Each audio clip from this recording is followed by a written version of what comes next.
Fritz. And I'm Nathan Johns. Right along with us while we're Switchin Grooves. What's up, Russ? What's going on, Nathan? Oh, not much. Just getting through week-to-week basis. Getting finally some nice weather here. We're getting ready for our race season, and big car race season should be starting here in a little over a month. I know there's some sort of car show going on in April that I might try to get my stuff ready for, but we're not sure yet. We're still getting there. Yeah, we actually your sprint car season did kick off just this past weekend. So, but we'll talk a little more about that. I didn't even know we had sprint car racing. I know that Mercer is supposed to be racing here in the next few weeks. I think it's like March, but I didn't think it started yet. The Chiller Thriller, I think, comes up like first week of March or something. I don't remember. But yeah, you're getting some nice weather. We're getting some nice weather. It's nice to see the snow start to melt. Thank goodness. I had to get the blowtorch out to melt the walkway. Yeah, I didn't have to go that far. It's bad for us. Yeah, thank God I didn't have to go that far. We had enough salt here, so. Yeah, the salt wasn't doing any good, so I had to resort to a little bit of flame. Yeah, had a visitation with the kids this weekend, so I didn't get to do a whole lot of work on the studio. So, but we'll get there. I'm excited to actually show everybody the progress as it goes along. So it's going to be fun. Oh yeah. So, did you want to start with your dirt news this week? I can if you want, or you can start with NASCAR. Don't bother me any. I'll let you start with yours. All right. Well, here goes. So, like I said, your Pennsylvania sprint car season actually started already this week at Lincoln Speedway with the Icebreaker. Oh, yeah, I forgot about that. Yeah. Sunday's race actually followed a weather cancellation on Saturday. So that kind of sucked. But a robust 28 cars actually entered, which was actually surprising. Being that it was as cold as it was, and it was actually the most since the 2022 Icebreaker at Lincoln. So, regular PA Posse drivers were actually joined by some travelers, including Parker Price Miller and Zeth Sabo from here in Ohio. And Brett Marks actually made his season debut before his high limit season actually gets started. And Anthony Macri made his appearance between the World of Outlaws Volusia trips. So it was interesting to see some of the travelers there. And actually seeing Macri come out. I didn't think he would come up this way, but hey, more power to him. I was glad to see him there. Let's see what else. Oh, Chase Dietz actually enjoyed a stellar debut with the Stamen team. Dietz actually replaced Devin Borden, who departed in 2024.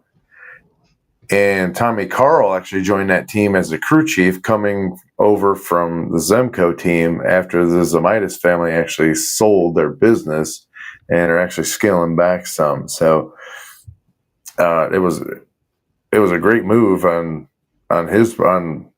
their part, bringing both of those guys in. And I tell you what, they're going to be a contender this year, man. Dietz actually started on the pole and just rallied into the lead with just under 10 to go and passed Danny Dietrich to end up winning the race. He actually secured his first win for this year and his 11th at Lincoln. And Dietrich finished second. Defending champ Troy Wagaman Jr. took third, and Brett Marks was fourth, with Aaron Bollinger advancing to fifth. I believe Bollinger started in like 15th and was actually your hard charger for the night. So great run for Bollinger, man. It was great to see that. I think Wagaman started 7th. If I recall correctly, so that was pretty good too. Sounds like a pretty decent run. It wasn't a bad race. I mean, I'd have to go back and watch it again to make sure I'm right on all these stats, but I'm 90% sure I'm right. So Dietz and Stamen are actually not focused on the track championship this year, though, which was surprising. But they're actually aiming to contend in a lot of the major money races. So it'll be interesting to see what happens there. Dietz has actually been consistent, but he's still seeking that breakout season. He really hasn't had a big breakout season. He's been really good, but nothing to give him that quote unquote breakout season. So we'll see what happens with that this year. Could he actually reach double digit wins like Dietrich, Macri, or guys like Freddie Raymer? I mean, I guess we'll have to stay tuned to find out this year.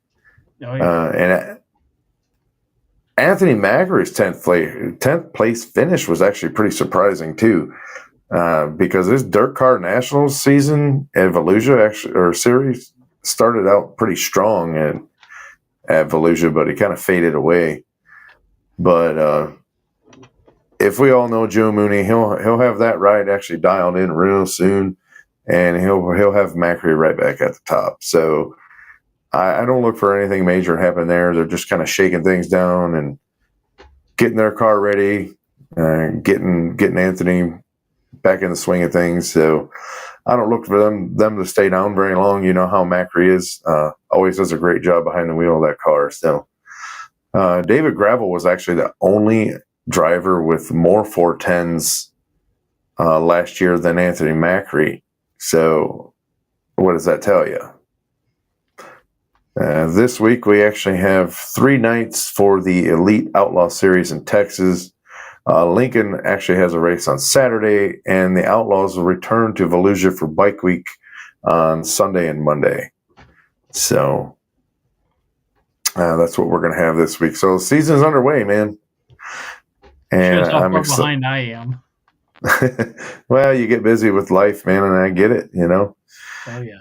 I don't even think you said you didn't get a chance to actually sit down and watch the NASCAR race this year. I watched a little bit of it. I mean, I got a good chunk at the end. I didn't catch it all either, but there was some highlights that I seem to have missed between Daytona and Atlanta, and then there were some key moments from Atlanta that I would like to cover at some point. That I'm sure there'll be all kinds of opinions on it.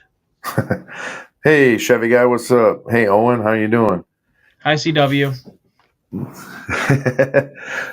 The All-Stars, now we move on to the All-Star Circuit of Champions. They actually added Van Gurley Jr. and Cale Thomas. Just this past week, Cale Thomas announced that he'll be running the All-Stars full-time, which actually brings that full-time roster to 11 drivers.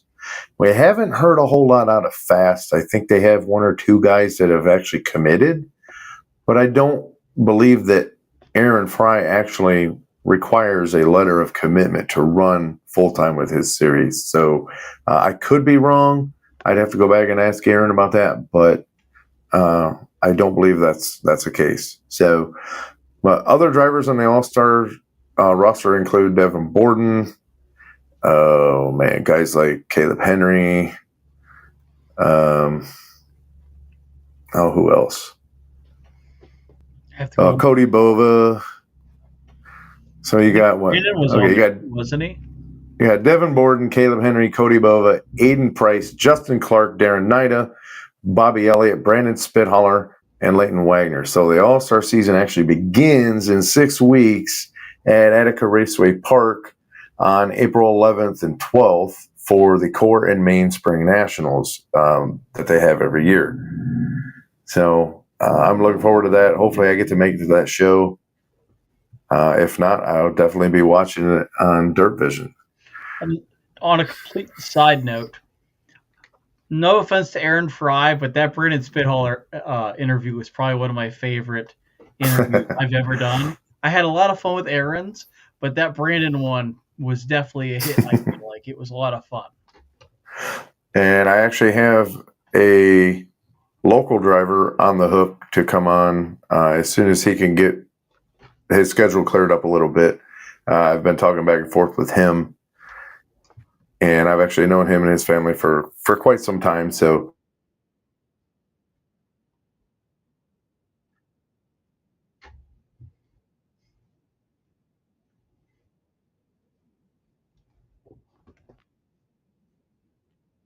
Henry is actually one of the favorites for winning the championship this year after winning the 2024 Fremont Speedway 410 track championship. I was gonna say I would not be surprised with him. He had a great season last year, man. The guy can drive. I'm gonna tell you that. I was very, very impressed with him. So he will actually be back in the running Boxer Farms 101 car. So that team just clicks, man. And I'm gonna tell you what, I'm excited to see what he does. Now, didn't he just track championship at Fremont and then drive out to Knoxville the very next night? Oh man, I think I'm not sure that night, which was kind of well. He might have flew out there, but I know he went back to California and ran a little bit too because he's from California. So he went out to back out to California and ran a little bit. The car was in transit, but I couldn't remember. But he wasn't running the 101 car out of California. Yeah. So I can't remember what it was. Actually, Brandon Spithaler is looking good too after collecting 8 wins last year. So, oh yeah, I'm gonna tell you what, there's a lot of good guys on this roster, and this is going to be there too. This is going to be a battle this year. But surprisingly, Cap Henry, not Caleb, but Cap hasn't actually committed to anything this year yet. His plans. He had committed to the series. Maybe that was somebody else, but I could have swore both Henrys were on there. I didn't see him on the roster after they updated it for Kel Thomas, but they had a picture. I thought it was. But I could be wrong. I mean, I'll have to go back and check. But so Kel Thomas actually announcing that he's going to be running the All-Stars full-time this year. And that will be with the Rudzik team again. So Kel Thomas left Jay Kaiser Racing after a successful 2024 season, which was a big surprise to everybody. And I'm not quite sure what happened there, but so apparently they parted on good terms. But Kel will actually drive full-time with the All-Stars, rejoining the Demian Rudzik 49X team. And what was it? Oh, he actually had a career year last year with 8 wins. And he was actually in contention for the AFCS and the Ohio Sprint Speedway titles. So, I mean, if he can find that momentum by rejoining the Rudzik team, he will actually be a contender himself for the All-Star Championship. Now, he actually drove this car in 2023 and left in July of 2023 and joined up with Jay Kaiser. So I was surprised to see him go back, but hey, I mean, if they got it all worked out, good for him. And I'm just glad to see him in a car because it was quiet for a while. And you didn't really hear a whole lot out of KO, and we haven't really heard much out of Jay Kaiser. So, I mean, Kaiser has yet to announce a driver for the 23 car this year, and there's actually several drivers that could fill that seat and potentially joining the All-Stars or the Fast Tour. So, I mean, we'll just have to wait and find out, I guess. But as things unfold, we'll keep you posted as the seasons get close, man. And I was see if I could find that update for you. I couldn't find it. It's pretty interesting, but I mean, that's about all I've got, man. There's not a whole lot going on yet, but once High Limit and the local seasons get started, and along with the All-Stars and the Fast Series seasons, then we will be able to fill our show a little bit more. But right now, not a whole lot going on. So, but we can move it on to NASCAR for you. I don't have and see what you've got. but there is a little bit. One of the things I did see was that they upheld Parker Kligerman's penalty, and I heard an interview with him is that I guess in pre-race they disconnect the shocks, they put these measurement sticks in, and I guess the crew was told to pick up the front of the car and then not touch it. Well, that puts the back of the car low, so that got them penalized there, which I'm not sure how I feel about that one. I saw that they were claiming that they had to pick up the front of the truck so high that it made the back lower. Yeah. While NASCAR was measuring it, is that what am I interpreting that right? What I got is I guess they disconnect the shocks and then they pick up the front of the car, and then once they pick it up, they can't touch it. So okay. I guess once they picked it up, they can't adjust it at all. So that put the rear of the truck too low, causing it to sit like this, and that's what caused them to, I guess, get disqualified. I think it's weird, but yeah, it's kind of odd, but yeah, that was a weird penalty. I'm trying to think what the other one was. There was another report Briscoe. I saw this week. Oh yeah, with Briscoe's penalty, which was probably the biggest penalty I've seen in a while, but at the same time, yeah, quite a while. This isn't Briscoe's first time receiving a penalty. For anybody who hasn't seen, Briscoe got busted for modifying a single source part, which when you find out that he modified the spoiler, it explains why he was so fast in the qualifying. I mean, it kind of stood out that he was the fastest Toyota. But JGR is claiming that the holes did not line up correctly and they had to modify it to make sure the single source part fit the car. I haven't heard the outcome of the appeal, but they did appeal. But somebody did this. Somebody did the timeline of all these appeals. The only successful team, and I say successful because it wasn't really fully successful, they just got the penalty changed, was Hendrick. And they really didn't get it reduced. They got it switched. And then there was a retaliatory penalty the very next week. Like the monetary fine got raised, but the points, I think, got taken they were given back or something like that. Yeah, which is, I call that a slap on the wrist, and I'm a Hendrick fan, and I still think that's considered a slap on the wrist. But it's kind of interesting that they got their penalty, I guess, modified because it really didn't help them with getting a monetary fine, but it really didn't hurt them.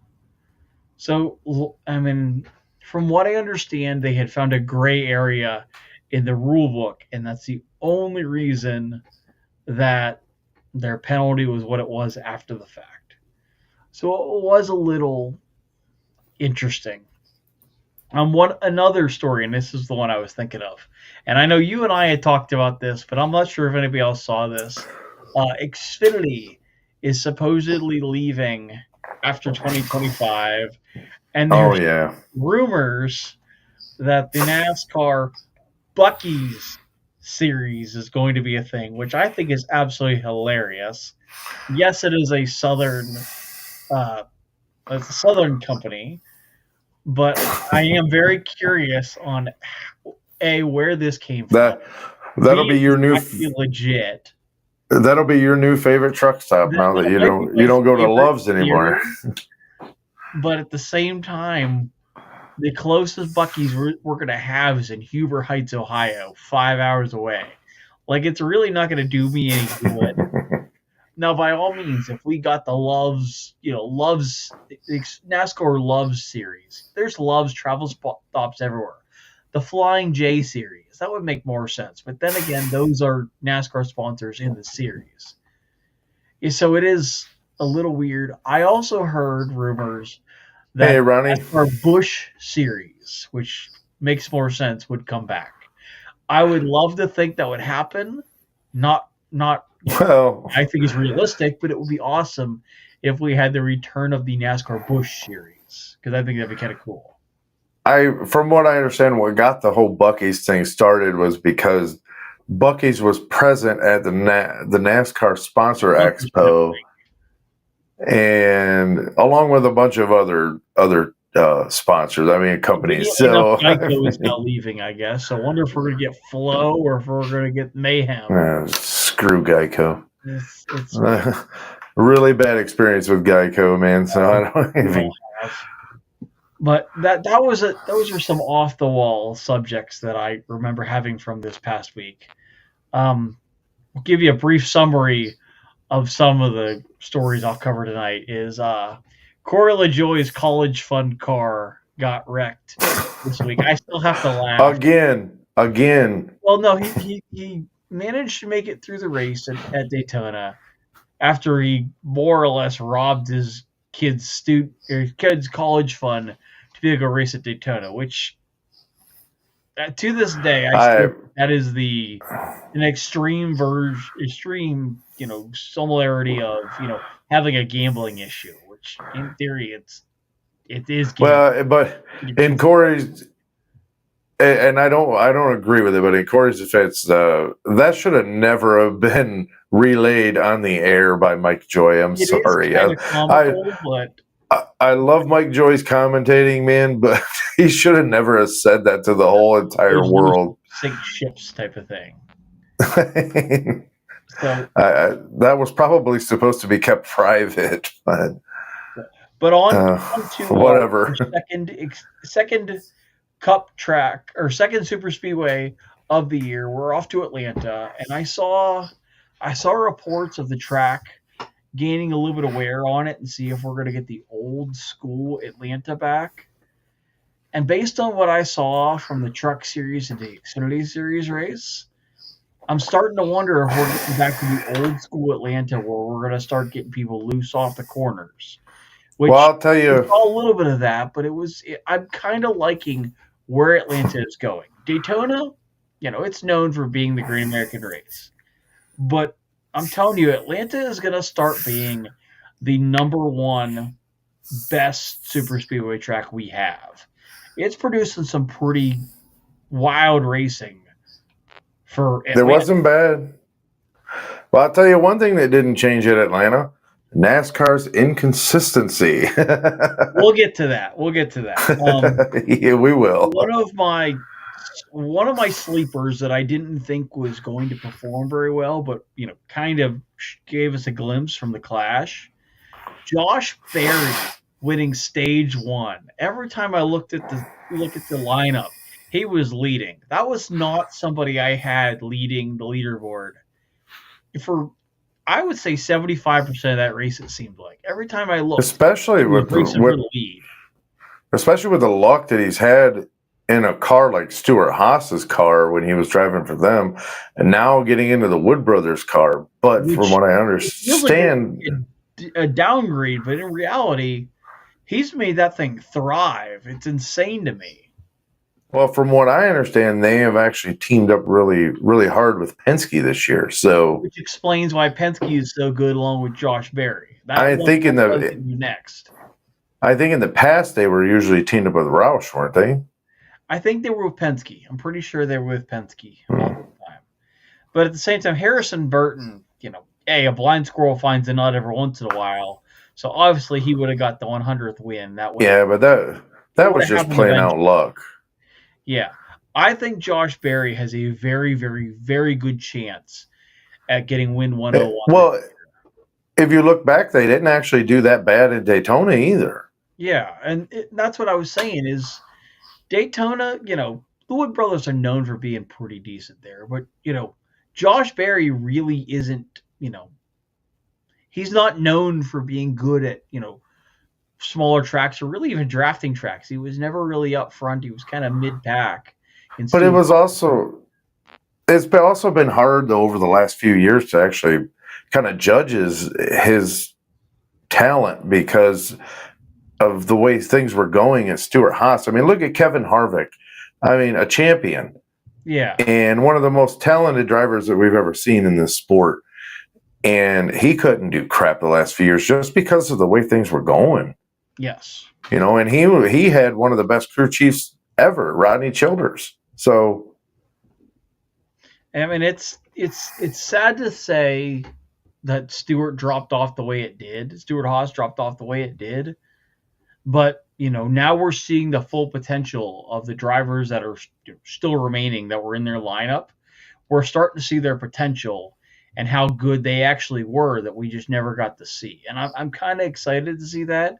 Gregson kind of, I'm going to say he kind of has lacked in showing me really anything. I'm kind of surprised he hasn't really performed. Josh Berry out of all of them, I feel like, has really shown he's got way more than people know about. That's the most impressive one. You know what the most disappointing one to me is someone that people don't really think about a lot. But it was Michael McDowell. He's just not doing as good as he was in that 34 car. I'm not gonna down him yet. No, I'm not downing Michael at all. I'm just saying their performance so far. I'm gonna debate that one because at one point he was down 6 laps due to a power steering issue. Now, keep in mind, I don't think we had 6 cautions in the race. We had maybe 6 total, counting the stage breaks. But this man was down 6 laps early in the race. He managed to get all 6 back and finish 13th.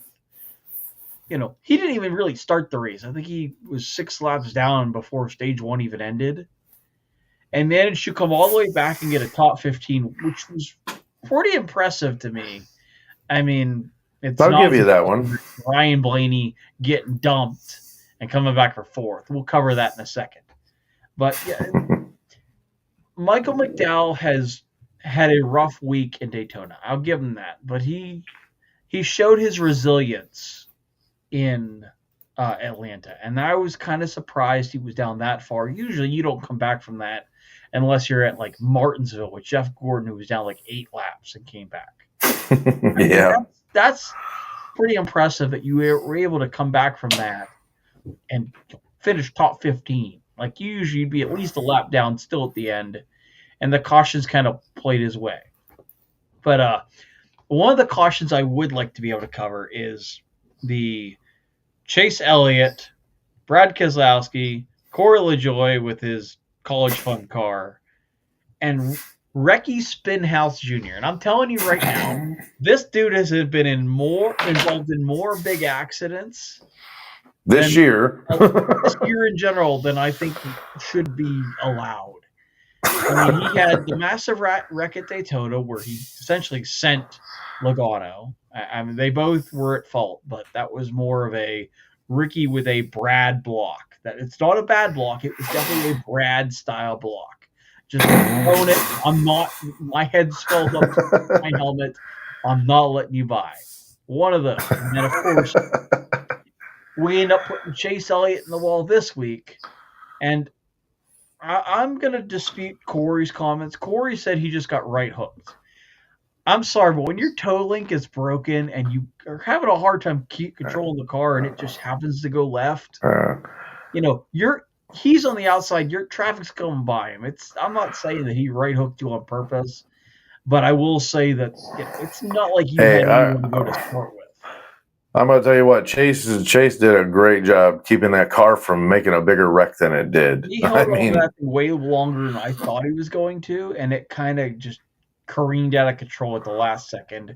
Left Brad Keselowski absolutely nowhere to go. That was a hard hit, at least in my opinion. That was the hardest Cup Series crash I've seen of the weekend.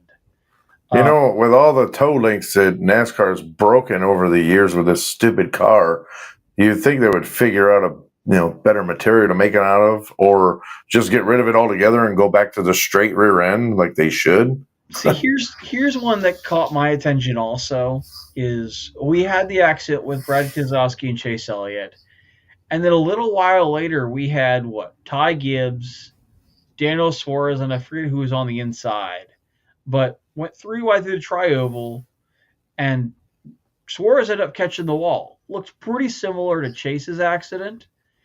I'm pretty sure it was Bowman, but ended up, them going 3 wide, Bowman getting torn up, Gibbs getting torn up, Suarez getting torn up.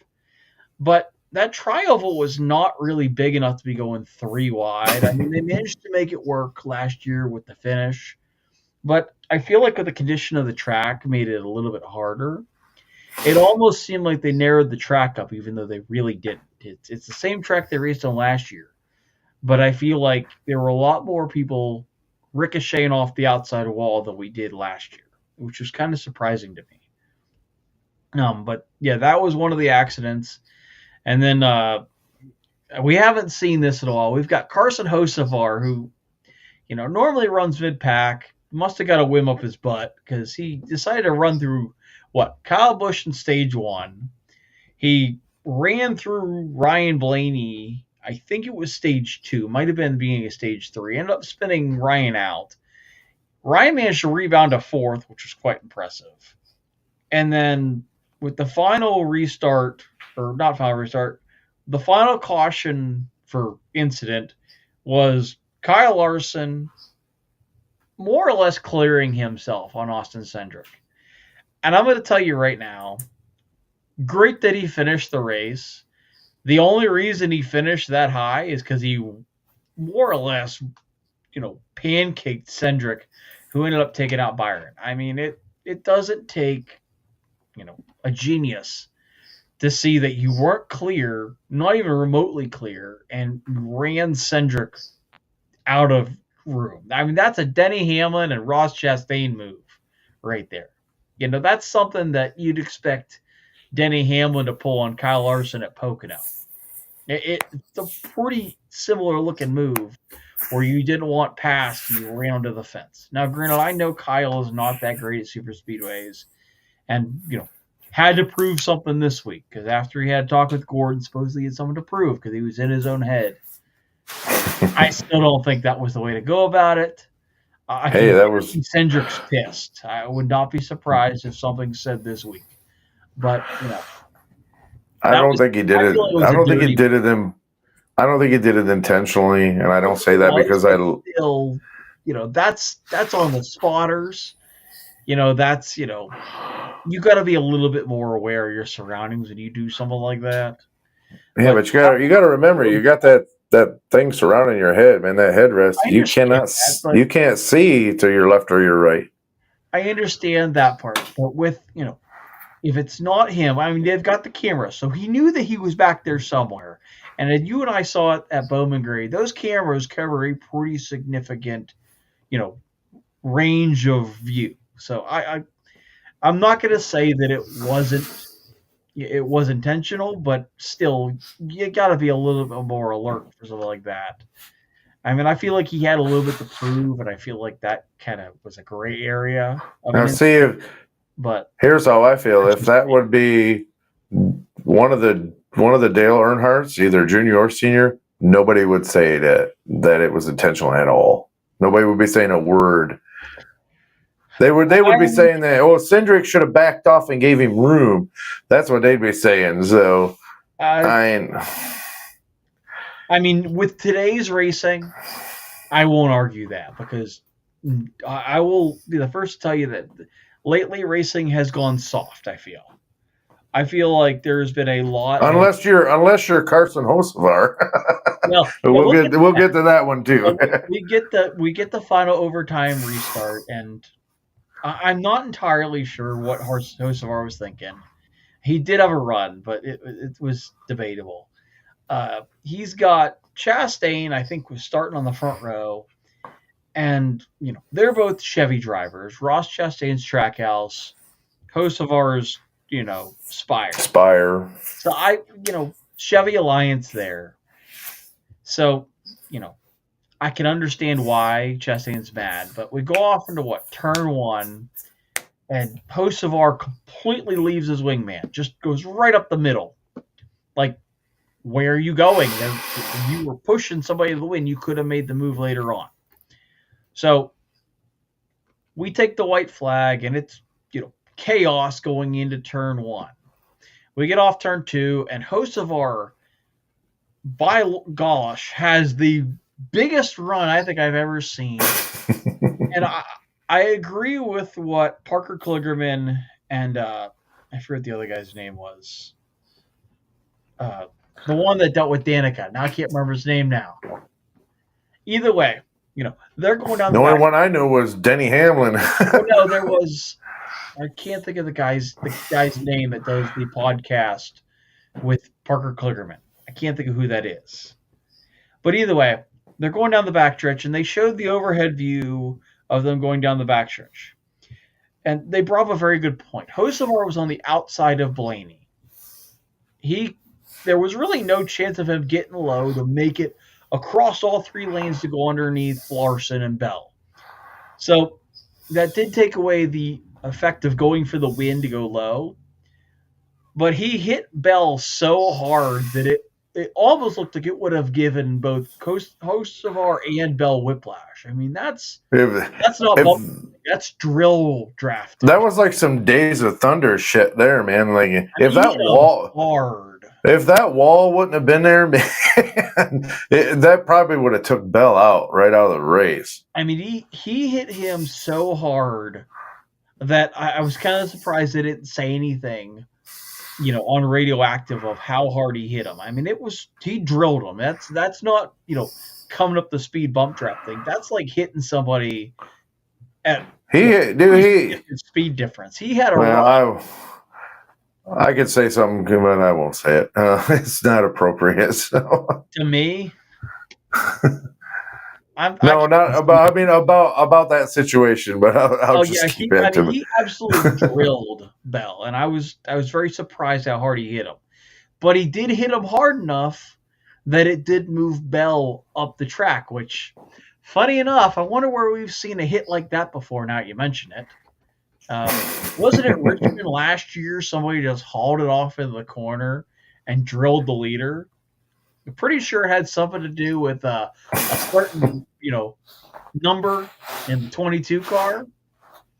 Looked an awful lot like the Austin Dillon Joey Logano incident, but I don't know if it was that harsh. I mean, they're at super speedway, so they're all going at speed. So, but still, that was a huge run that Hocevar had. Hit him hard enough that basically moved him out of the way. But conveniently enough, we get to turn 3 and 4. What I think was going to be a 3-wide finish, and there's a wreck going down the backstretch. Well, we've had past precedent. They're going to let them race back to the line last week at Daytona for the Cup Series. They let them race back to the line last night, or Saturday night in the Xfinity Series. So what does NASCAR do? We're going to throw the yellow as they come off turn 3. Where is your consistency, NASCAR? I've seen other people complain about this also, and I'll be the first to tell you, if you were going to have a 3-wide finish, you screwed up now, because now none of us know what it's going to be. Yes, that would have been a great finish, man. Hits.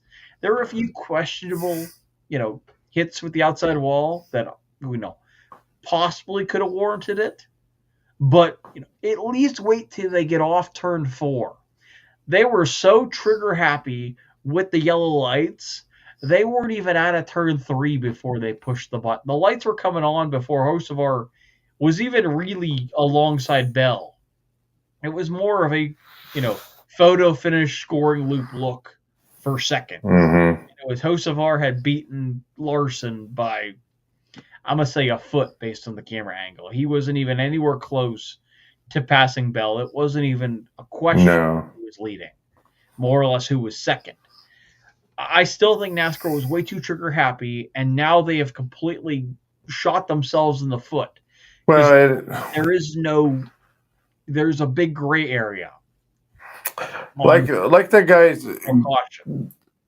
guys on Door Bumper Claire said, man, or was it them, or was it Hamlin on actions detrimental? I forget which one. But they just need to pick what they're going to do and stick with it. Just pick one. You're either going to let them race back to the checkered flag and then go yellow, or you're going to go yellow and go by the scoring loops. I mean, you just need to make up your mind. Because you're very frustrating. You're putting the driver's safety into a huge controversy.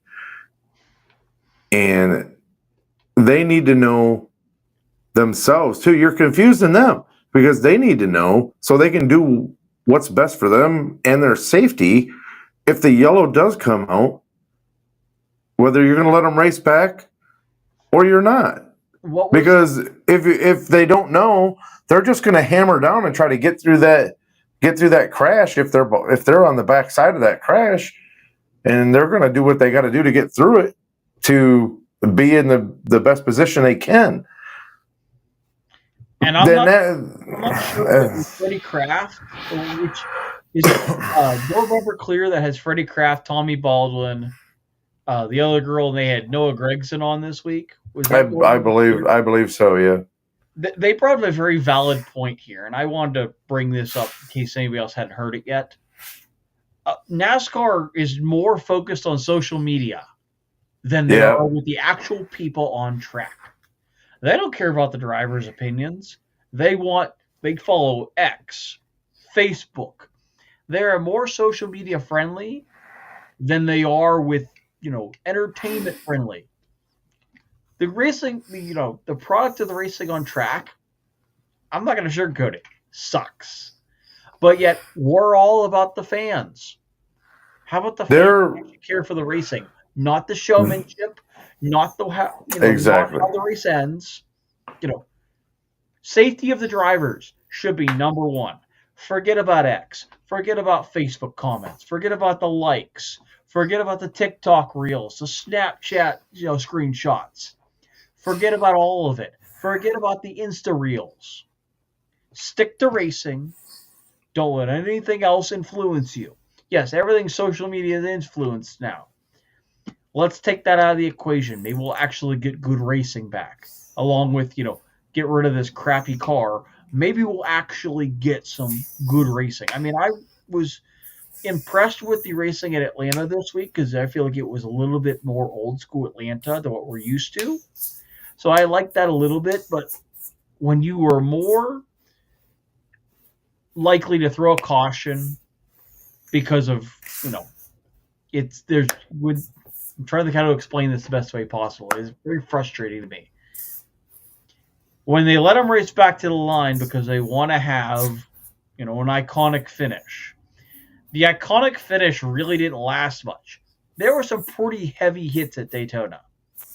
There weren't as significant hits at Atlanta this week.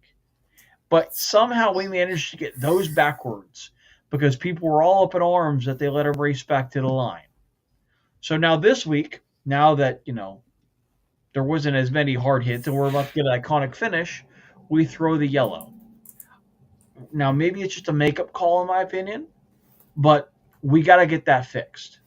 You either want an iconic finish and you put your driver's safety at risk, or you keep your driver's safety, in mind, and you sacrifice an iconic finish. If there is a significant crash like we've been doing for years, and we got to get emergency personnel to the drivers, why would you leave it green? I mean, I can understand maybe, if you're in the crash, and they brought this up on Door Bumper Clear also. If you're in the crash, obviously you're going to try to get through to pick up as many points as you can. So I can understand why they don't let them race back. At the same time, if you can see that it is, one or two cars and they're out of the racing groove, let them race back.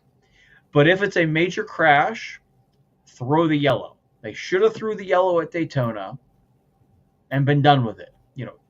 It wasn't like there was much fight for the finish. It wasn't like it was really going to change the outcome. They weren't side by side when they threw it. This one, we could have had a different winner. We could have had Kyle Larson come out of nowhere and pass Carson Hocevar and Bell back before they got to the line. We could have had Carson Hocevar getting his first win. No, the moment Carson Hocevar gets alongside Larson, they throw the caution when it really there wasn't anybody in the racing surface. This one they kind of handed this one to Bell, man, because this we could have had three different guys win this race, Exactly. and Larson should have won that race, but it was all his fault that he didn't really, because he should have moved up with Christopher Bell and kept him from passing him, but he didn't. He let him get alongside him, and that was it. What he did with Cendric. Let's just admit it. Oh, I still you just don't like really shady. You don't like Kyle. I still think You're, I'm not a Cendric fan either. I don't think it was on That purpose. was kind of shady. I still think it's a little shady. I've seen plenty of guys in the past do stuff like that, and it's not intentional. But did they have double ones in their numbers? No, I'm talking in the '90s. No, I've seen 90s racing do that. I mean, that's kind of what we need to get back. I mean, NASCAR, like going back to it all, NASCAR really is too concerned and too focused on social media and what everybody is thinking. Just they're doing everything they can to try to appeal to this young generation, and you're trying too hard. Agree, that's 100%. I'm not saying they don't need to appeal to the new generation, but they are trying too hard. Yes. And they're shooting themselves in the foot by doing it. With the car, I understand the cars are supposed to be like factory cars. Okay, well then let's do that. The only thing that is like a factory car anymore are the damn bumpers. The front and the rear bumpers. The size of the cars, they're the same car. All of them, from Ford to Toyota to Chevy. They're all the same car. It is ridiculous. That's even right. These stupid hood louvers, I think they're stupid. I think they're ugly. And the carbon bodies, the composite bodies, carbon fiber, whatever you want to call it. Okay, yes, it's tougher, but these teams cannot do what they used to do. And that is what made NASCAR so interesting to everybody in the previous generations, was how the teams were able to innovate and, yes, quote unquote, cheat. But that's what made NASCAR so interesting, to see who could do what with this or that and what was going to happen next. That's what kept people focused on it. Like how many times Jimmy Johnson got busted and Chad Canals,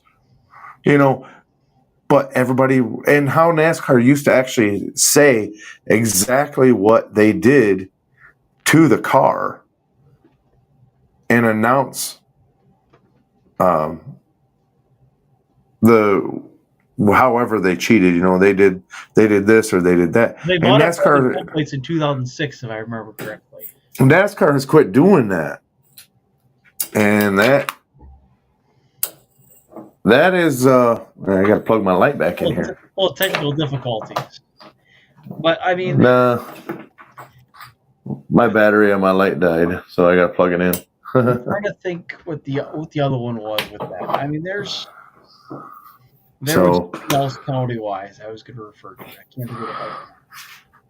But yeah, if we just got back to the days of old, I really believe that NASCAR could appeal to people, because it's not what we're not able to teach our kids about this new style of NASCAR. We don't, and there's nothing to it anymore. Everything's the same. All the cars got to be the same damn thing. I mean, they don't let them adjust anything. Oh, the spoiler's got to be this and it's fixed. You can't change the height of it. Teams used to be able to change the height within a limit of where their spoiler was and this, that, and the other. And they can't do anything anymore. And it makes it boring. It makes the product on track boring. I have a little bit of, I mean, obviously this will be controversial, and there's a lot of people who will have their opinion on it. This next-gen car, it really does suck at super speedways. But I will say, after watching Bowman Gray, and that gives me hope. I think this car does pretty decent on short tracks. It's durable, so you could rough each other up a pretty decent amount. Kind of brings back the short track vibe, where you can get into someone, and use them up a little bit. I mean, there is a little bit of frustration with the tires, which the air jacks don't work, which still makes me laugh at you show up with an empty canister to fill up your tires. You would think you'd have a compressor on the back of the car to do that rather than just a canister. But if they would just get rid of the rub blocks on these cars, they would actually move.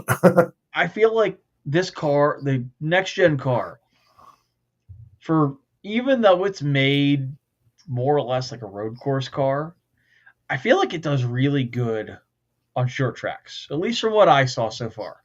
No, it sucks, man. It sucks because all they do is aero block each other. No. On short tracks. The short track. Maybe Bristol or Martinsville, but on these 1 mile and 1.5 mile tracks, all they do is aero block each other. And the racing sucks. Not the intermediates. I'm not talking Charlotte. I'm not talking Texas. Not talking those. I'm talking Bowman Gray, Bristol, Martinsville. I'm still a little hesitant on Dover. That one's debatable. And I never was a big fan of Richmond. I never really was. I never was a really big fan of Phoenix. I have always been an advocate for they need to move it somewhere other than Phoenix. Because really, that track sucks. There's nothing exciting about the track.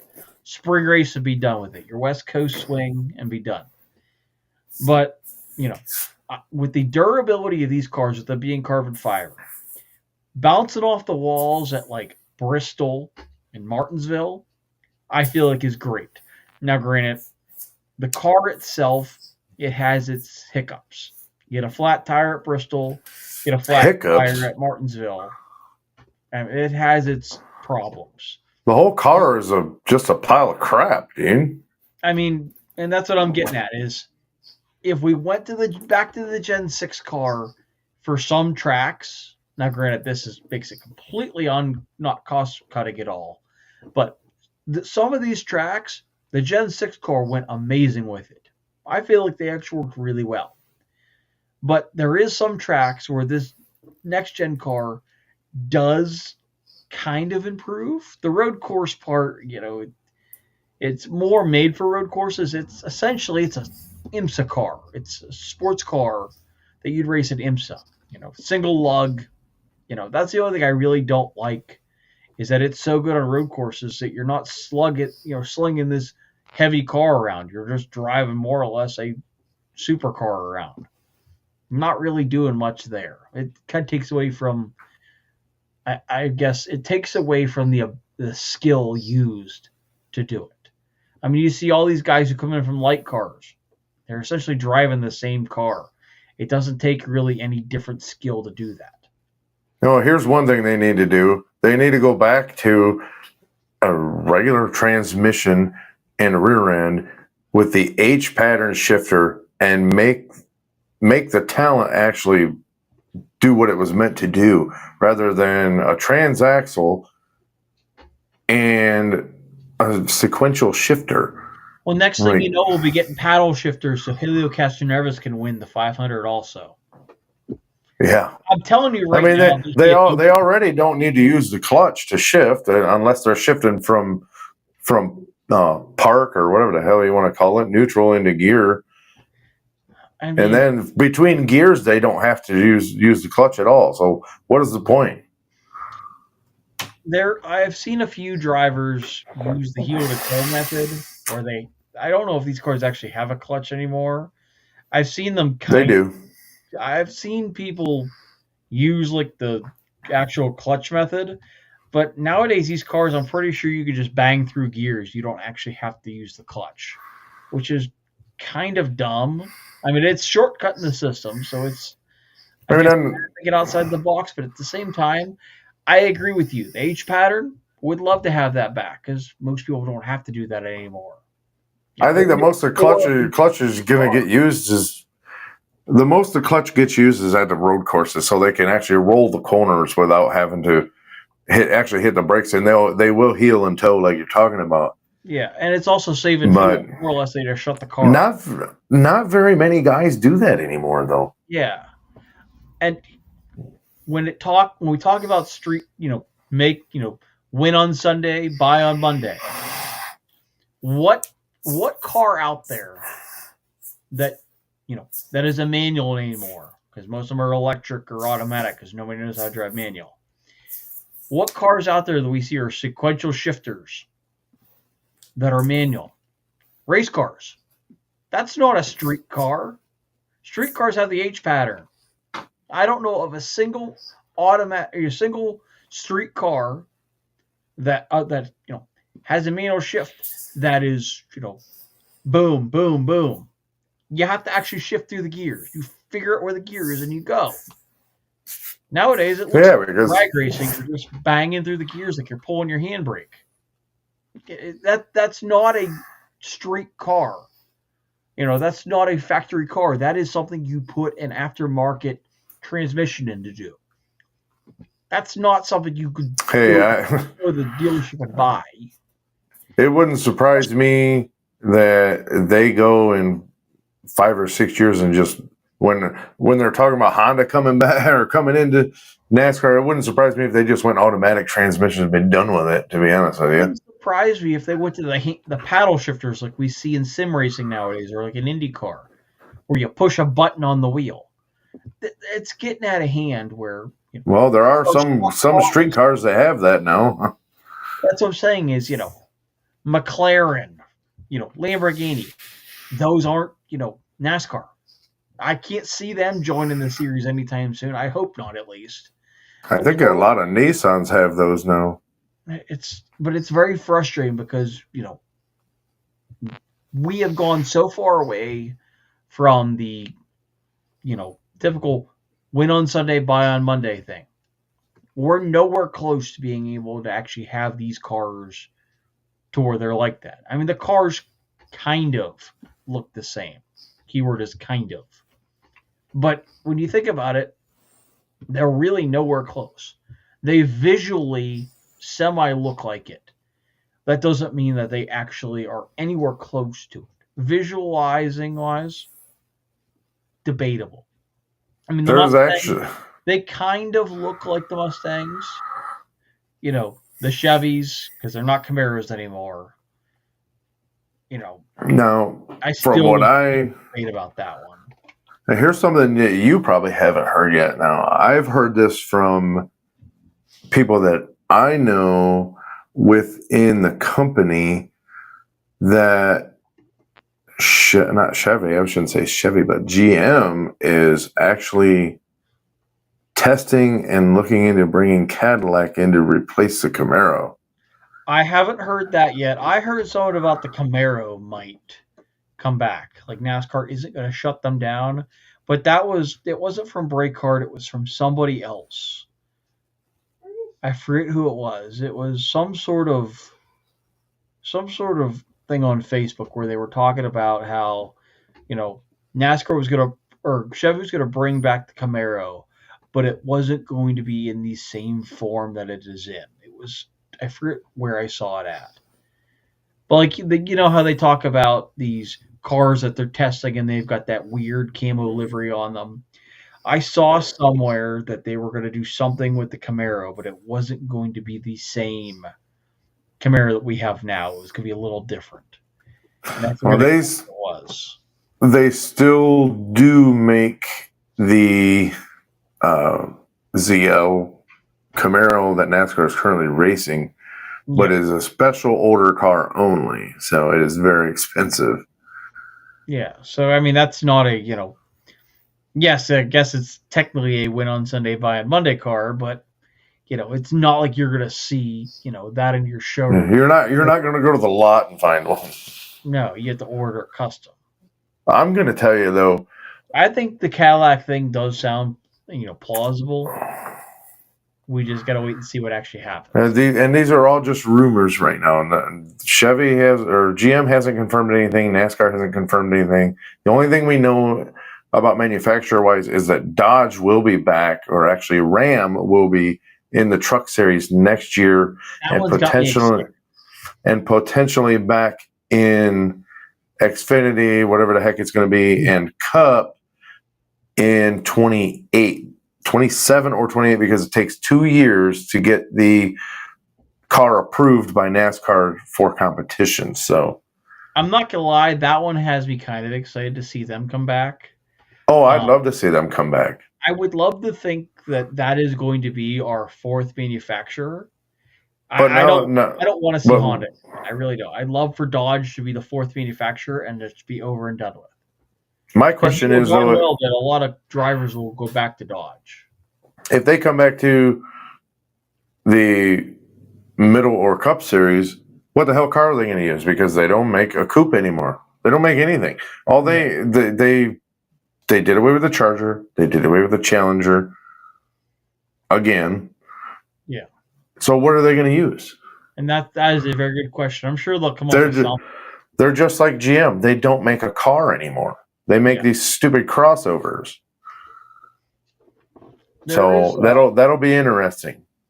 One of the things that I like to think about also with that is, if Dodge does come back with a car, what teams will go with Dodge? Will Penske go back? That was the first one that came to mind. Stuart Haas was trying to get them to come back, and they were going to go to them, but they just couldn't convince them to come back. And that makes you wonder, if they were going to come back, would the Haas factory team go to Dodge? Now the trucks, I don't know if they would. The trucks, I'm very interested, and I'll keep a close eye on this since I'm not far from there. Will be ThorSport, because they are constantly switching manufacturers. Toyota, Ford, they were Chevy at one time, but they've switched back and forth from Ford to Toyota, God knows how many times. So I'll be interested to see if they may work something out with Dodge or Ram or whatever you want to call it. It's still Chrysler, so. But that'll be interesting to see. Dodge, have you? What's that? Has ThorSport ever been in Dodge, even when they were in NASCAR? I don't remember when they ever have been. ThorSport was never in a car series. They've only ever been in the truck series. But I don't. Have they ever ran Dodge? I don't believe they were ever Mopars. I know at one point they were Toyota because they had the Tundras. I think it was when Matt Crafton won. He might have been in a Ford at that time. I know when Crafton started, I believe he was in a Chevy. And then they changed over to, I believe it was Toyota, and then they went to Ford recently. Like they're in Ford. Now, when I used to work there, it was Ford. And I don't remember them ever being in Dodge, but I know that Dodge was in NASCAR before, and I'm pretty sure back then they were in Chevy, and they rent Chevy, I think, up till the early 2010s, and then it went to Toyota somewhere in there, and then they went to Ford later on down the road, which is where they're at now. At least I think it's where they're at.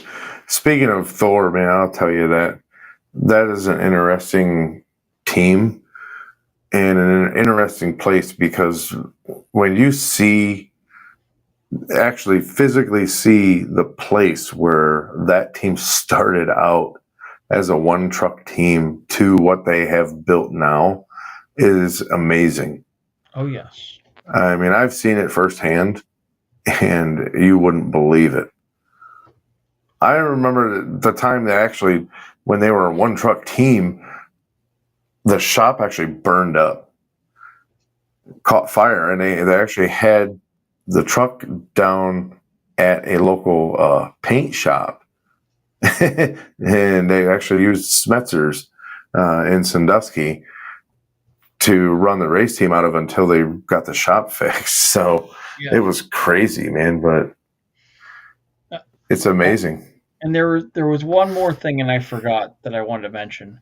When it came to the NASCAR cautions, there was one particular event this weekend that made you think, okay, this would have been an incident where they should have threw the yellow immediately due to safety. And then we had the accident on the final lap of the Cup race. You know, okay, we're going to throw the caution immediately for the crash on the backstretch.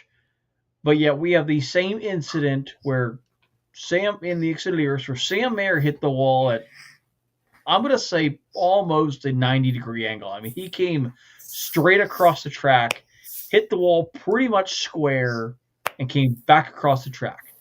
If we had incident or contact like that, I could have understood why they threw the caution so quickly for the Cup race. I don't think I saw a single person hit the wall at the velocity, at the angle, anything of that, or even hitting it hard enough to remotely simulate anything close to that. So why did it warrant a caution so quickly? I mean, yes, if it was the same style hit that Sam Mayer had, I can 100% agree with why they threw it. But we didn't even have anybody remotely hit as close to the angle or even as hard as he hit. So it does make you wonder, what were they looking at to throw that caution? I mean, heck, we had, I forget who it was, someone at Daytona was watching the complete wrong car. I think it was Cole Custer's was Yeah, watching it was. somebody else's car when they came around the track. He said, "Shoot, are you okay? I was watching so and so." You know, what were you doing, NASCAR? Were you watching somebody else's car and thought they hit? No, it wasn't them. It was them coming around the track. I mean, this is not the first time that we've had an incident somewhat like that. I mean, last year when Parker Kligerman almost supposedly was short of the line when they threw the caution at Coda, and they had the O2 buried underneath the tire barrier for a good 30 seconds, and then they throw the caution. You know, what were you looking at, NASCAR? What were you looking at when you threw this caution? And there was no caution for a good 30 seconds when they had them underneath the tire barrier, but yet, you throw an immediate caution. The phantom cautions need to go away. Debris cautions. Unless you can show me that debris, it's a hot dog wrapper. Keep racing. I'm sorry, but it's getting out of hand with that. So speaking of this week and Coda, they actually shortened the course up this year by what was it, like a mile or a mile and a half, and they added like 27 laps to the race. I forget exactly how much of a shortage is and versus how many laps. They essentially took away the hard braking, basically the hill, the big. Yeah, they took the hill away, really. They took the hill away, and they took that really heavy braking zone where people were always getting punted. What was it, turn 5 or 6, I think it was, where you'd come down the hill and you could dive bomb somebody. They essentially took that out. Which doesn't bother me anyway, so it'll be more interesting to see this. This new one actually adds like an S-curve or a chicane in there, so it'll be interesting. I don't know if it really adds. I mean, it cuts that long backstretch in half. I have to look at the track again, but I'm pretty sure it's just a straight line from where the S's were originally down to backstretch. There's two. You have side by side, you have the S's, and then you have the straight line. From what I saw online earlier today, the mapping goes through the S's instead, rather than the straight. See, I thought they straight piece, but short. I'll have to go back and look for that. But they essentially cut that backstretch down to where you don't have that long straightaway, which I can kind of understand that one. It was kind of boring at that stretch of the track. So I do agree with cutting that. I mean, you did take away a passing zone down at the far end, but the long straightaway did kind of make that not as exciting. I'm waiting to see how it works because with there being more corners and less straightaway, this could get more interesting. I mean, I still like that first year we were in it where we had the ship one and get the other in the or 2-for-1 ship them combo with Ross Chastain, Alex Bowman, and Allmendinger. I kind of liked how that one played out because that was a full on battle for the last how many corners until Chastain shipped them. I felt like that was a pretty decent chain of events. And then we have the whole Xfinity race last year where SVG and Austin Hill got into it. And, that one turned into a decent, decent event. I mean, yeah, it ended up they taking each other out. But, I like where NASCAR is going with their work. Whoever made the decision, I like where they're going with it. I want to see how it turns out before I, 100% agree or disagree with it. But I do think that it is a educated, good decision. I guess we'll call it. I think it's a step in the right direction, at least trying. Yes. Now we'll see. We'll see if it actually produces, and if it does, hey, great job, and I'll stand. I'll back them on that decision. So, and when it comes to the schedule, and I haven't seen any confirmed reports on this, but I know that they said something about the Clash will be back for 2026, but there is no reports about 2027.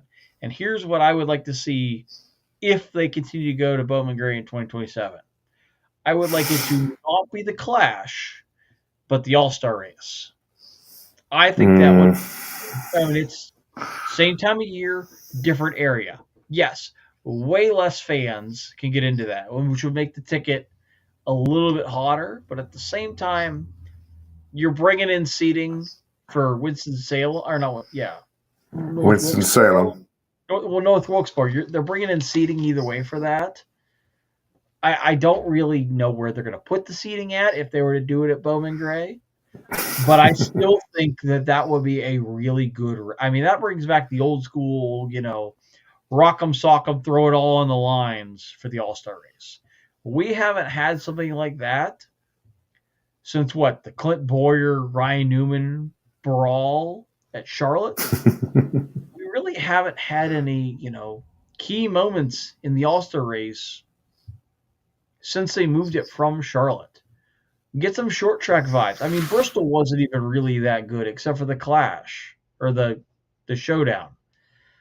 I feel like if we go back to the short tracks where you have to use the bumper to pass people and put it all on the line, that $1 million is going to be way more worth it when you have to, move somebody to do it.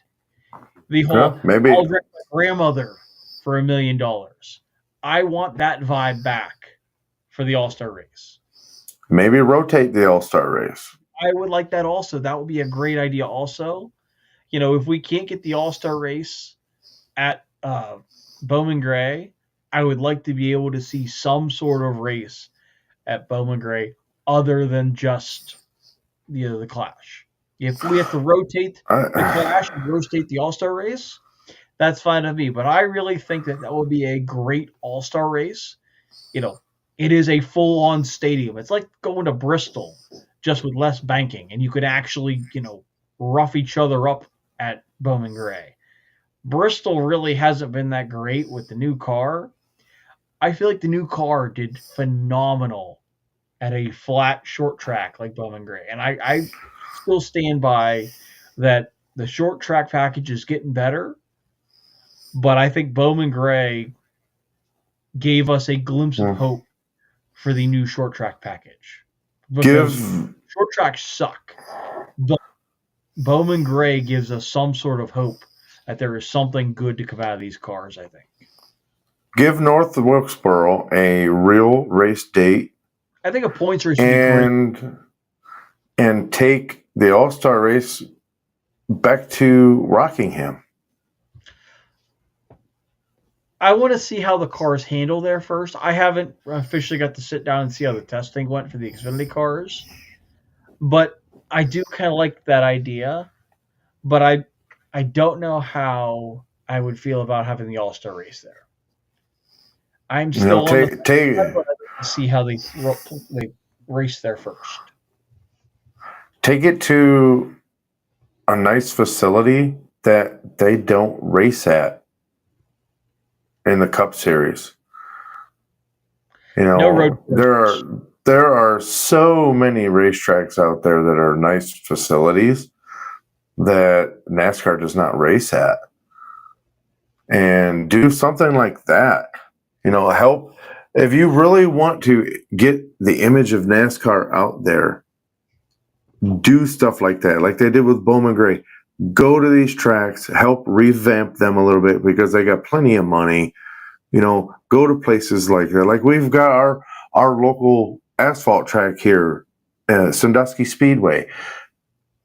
You know, go there, help them fix the place up, bring them a race for a year or two, and then move on. And I know that there's at least one track that comes to mind when I think of that, and it just closed down recently. Irwindale Speedway in California. They just closed that track down now. I don't know if they're tearing it down or what they're doing with it. But they were talking about having, races in the West Coast. Heck, we were talking about having races at Long Beach. We now no longer have anything in the California market other than Sonoma. Why don't they go, renovate Irwindale Speedway? Short track, has a pretty decent car community from what I understand. Why not, rebuild that one like they did with Bowman Gray? I mean, yeah, Irwindale is essentially going to look like, North Wilkesboro because, it just turned down, it was turned into rot. But if they can do what they did for North Wilkesboro and Rockingham and, Bowman Gray, it shouldn't be too much of a problem to fix Irwindale. I mean, they did tracks in way worse shape and brought them back from the grave. Irwindale, I think, has only been closed for a few months. It is kind of falling apart, but I still think that with it being so recent, they could run the Clash or even the All Star race.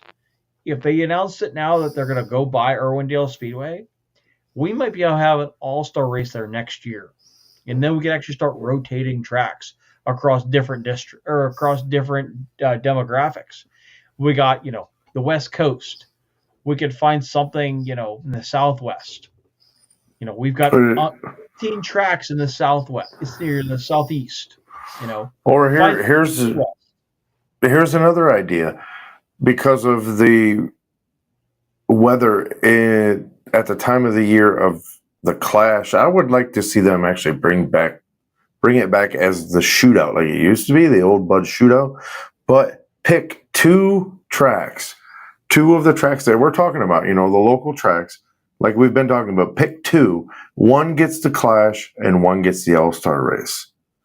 I mean, that would not be a bad way to build up, and do that every year, or give them a year or 2-year deal where, hey, we fixed the track up for you. We're going to redo this. We're going to make this facility nice again. But obviously, NASCAR has control of the track and gets to keep all the money from the race weekend, which is understandable.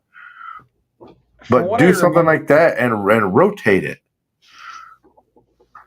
And I know the NHL used to do something like this. I don't know if they still do, but they've got Craft Hockeyville. Why don't we have some sort of sponsor? They could sponsor a contest or just put their name on it, where the fans select a track, and the track gets the most votes. NASCAR would go in, they'd remodel it, and they would host the Clash there or the All-Star race there. The top two votes, highest votes will get the Clash. Second one with the All-Star race, or whatever we want to do is, you could vote for your your votes for whatever track you want renovated for what event. We could fix up all kinds of old tracks by having the fans pick a track that they want to see revived. NHL does that with rinks that are outdated and need updated. We could bring local racing back just because NASCAR came in, updated the facility. You know, they have the updated equipment there, everything. They just need, the extra money to get it off the ground, and then they'd have staff come in and work it as local. I feel like that could be something they could do. There's all kinds of stuff NASCAR could do. It's up to them to actually do it. So it's all great ideas, but whether they listen or not, that's on NASCAR. But anyway, Nate, I think we need to call this a show for tonight. Oh, yeah. And we will hit it again next week. Yep, following Kodo, I'm sure we'll have updates and we'll have all the stories, listed for then. So I'll be back next week with my typical dirt report, and Nathan will be back with NASCAR. Report. So, any last words, Nathan? I think I've got all my 2 cents out there. Yeah, me too, buddy. So, all right. Well, thanks for joining us again this week for Switchin Grooves. We're Switchin Grooves. I'm Nathan Johns. And I'm Russ Fritz saying race hard. Stay safe. And we'll see you there. Good night, Bye, everyone. everybody.